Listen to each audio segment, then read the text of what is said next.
तर नमस्कार, मी आहे डॉक्टर गणेश वाल्लेकर. तुमचं सर्वांचं आपल्या डे 2च्या तिसऱ्या सेशनमध्ये हार्दिक स्वागत करतो आणि अभिनंदन. आतापर्यंत आपण फायनान्शियल क्लॅरिटी शिकलो. आपल्या पैशाची खरी परिस्थिती आपण समजून घेतली. आता मी तुम्हाला पुढचा प्रश्न विचारतो. जर तुम्ही महिन्याला 50,000 कमवत असाल आणि तुमचा खर्च 55,000 असेल, तर तुम्ही श्रीमंत होऊ शकता का? तर नाही. पण जर एखादी व्यक्ती 30,000 कमवत असेल आणि 8,000 वाचवत असेल, तर ती फायनान्शियल फ्रीडमच्या दिशेने जाऊ शकते. हे बरोबर तुम्हाला वाटतंय? येस.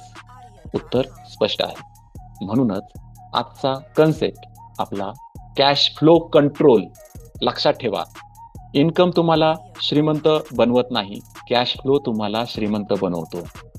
म्हणजेच कॅश फ्लो कंट्रोल करणं म्हणजे काय? तर उत्पन्नापेक्षा कमी खर्च करणं, प्रत्येक रुपयाला कामाला लावणं, पगार आला की पैसे कुठे वापरायचं हे आधी ठरवणं, पैशाचा प्रवाह वेल्थ क्रिएशनकडे वळवणं, खर्चानंतर बचत नाही तर आधी बचत आणि नंतरच खर्च. ही कन्सेप्ट एवढी महत्वाची का आहे? कारण कॅश फ्लो खराब जर असेल तर जास्त इन्कम असूनही त्याचा उपयोग होत नाही. अनेक डॉक्टर्स, इंजिनियर्स, बिझनेस ओनर हे लाखो रुपये कमवतात, पण महिन्याच्या शेवटी काही शिल्लक राहत नाही, कारण इन्कम मोठा आहे पण कॅश फ्लो खराब आहे. फायनान्शियल स्ट्रेस याच्यामुळे कमी होतो जर प्रॉपर आपण कॅश फ्लोवर कंट्रोल मिळवलं तर. जेव्हा तुमच्याकडे कॅश फ्लोचं प्लॅनिंग असतं तेव्हा महिन्याच्या अखेरीला तुमचा ताणच राहत नाही. EMIचा नाही, बिलचा नाही, तुमच्या खर्चाचं तुम्हाला टेन्शन नसतं. वेल्थ क्रिएशन सुरू होते. जे पैसे उरतात त्याचं प्रॉपर तुम्ही इन्व्हेस्टमेंट सुरू करतात आणि जेवढी इन्व्हेस्टमेंट तेवढं तुमचं भविष्यातलं वेल्थ चांगली ग्रो होते. योग्य कॅश फ्लो जर असला तर त्याचे फायदे काय असतात? तर पहिला फायदा काय असतो? तर आपला सेव्हिंगचा रेट वाढतो. दुसरा फायदा इमर्जन्सी फंड क्रिएट होतो, जो 2 ते 3 किंवा 3 ते 5 महिन्याचा असणं आवश्यक आहे. अनएक्सपेक्टेड खर्च जे असतात किंवा अनएक्सपेक्टेड जी आपली परिस्थिती येते त्याच्यासाठी आपल्याला कर्ज घ्यावं लागत नाही. आणि तिसरा आणि खूप महत्वाचा फायदा कोणता असतो?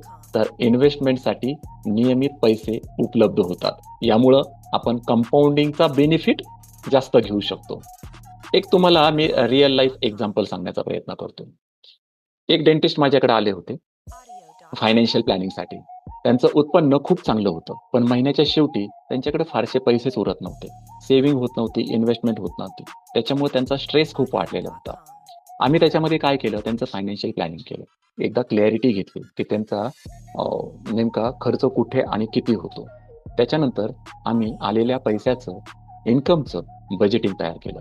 इन्कम आला की आधी सेव्हिंग्स, नंतर इन्व्हेस्टमेंट.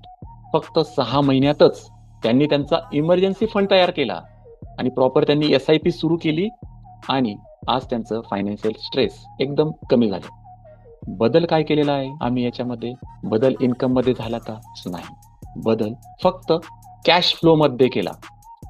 50-30-20 हा रूल ज्यावेळेस आपण इम्प्लिमेंट करू तर नक्कीच आपण फायनान्शियल फ्रीडम अचीव करू.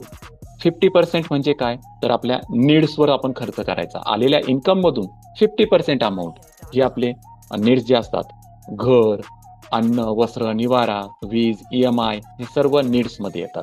30% मध्ये काय येतं? आपलं लक्झरियस लाईफ. त्याच्यामध्ये ट्रॅव्हलिंग, शॉपिंग, एंटरटेनमेंट ह्या सगळ्या गोष्टी. आणि 20% मध्ये सेव्हिंग्स आणि इन्व्हेस्टमेंट. हा रूल जर फॉलो केला तर तुमचे फायनान्शियल फाउंडेशन एकदम मजबूत होणार, स्ट्रॉंग होणार. त्याच्यामुळं आज एक ऍक्टिव्हिटी करायची आहे. एक कागद घ्यायचा, त्याच्यामध्ये 2 कॉलम करायचे. पहिल्या कॉलम मध्ये मंथली इन्कम तुमचा लिहून काढायचा आणि दुसऱ्या कॉलम मध्ये तुमचे मंथली एक्सपेन्सेस किती आहे तो प्रत्येक खर्च लिहून काढायचा आहे. हा खर्च नीड आहे की वॉन्ट आहे हे आपल्याला त्यानंतरच कळेल. आणि आपले किमान 3 तरी अनावश्यक खर्च असतात, ते आपण शोधून काढू शकतो आणि ते आज शोधायचेच आहे. म्हणजे पुढच्या महिन्यापासून ते खर्च टाळायचे आणि त्याचं रूपांतर आपलं सेव्हिंग्स किंवा आपल्या इन्व्हेस्टमेंटसाठी करायचं आहे. गोल्डन फॉर्म्युला आजचा काय आहे? तर income, cash flow control, savings, investment आणि फायनान्शियल फ्रीडम हा आपला आजचा गोल्डन फॉर्म्युला आहे. त्याच्यामुळं आजपासूनच 50-30-20 हा रूल आपल्या इन्कमवर अप्लाय करायचं आहे, इम्प्लिमेंट करायचं आहे आणि आजच आपले 3 अनावश्यक खर्च शोधायचे आहेत. त्यामुळं आजची होती ही फायनान्शियल कन्सेप्ट. लक्षात ठेवा, पैसे कमवणं ही एक कला असते, पण पैसे टिकवणं आणि योग्य दिशेने वाहू देणं हीच बुद्धिमत्ता असते. आजपासून प्रत्येक रुपयाला एक पर्पज द्यायचा आहे. मी डॉक्टर गणेश वाल्लेकर. पुढच्या व्हिडिओमध्ये आपण भेटूयात. तोपर्यंत dream big, plan smart, act daily. धन्यवाद.